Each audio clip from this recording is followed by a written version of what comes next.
Today I'm going to make a Christmas tree made out of recycled plastic bottles, and here are my materials. First step is we form our Christmas tree shape.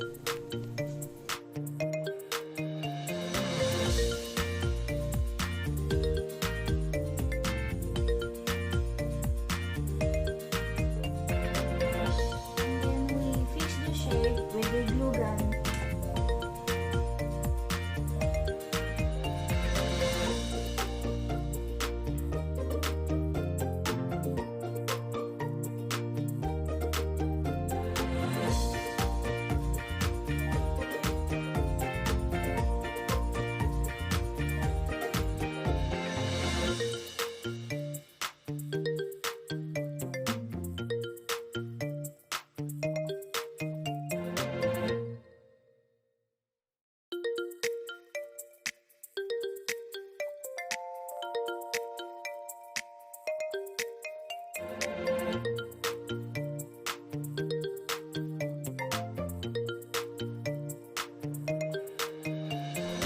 We're going to cut these plastic bottles to form the leaves of our Christmas tree.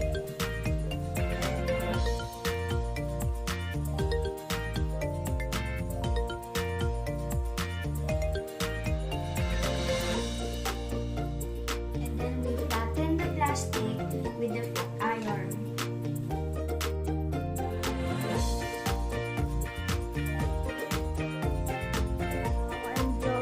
Pattern for our leaves, and then I'm going to cut it later.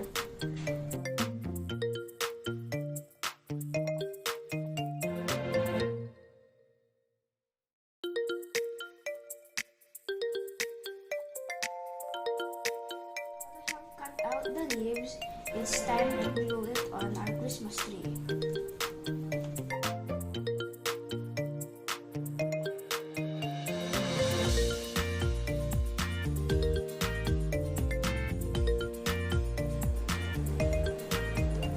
Now that we glued the leaves on the Christmas tree, we're now going to glue the glitters on some of the leaves.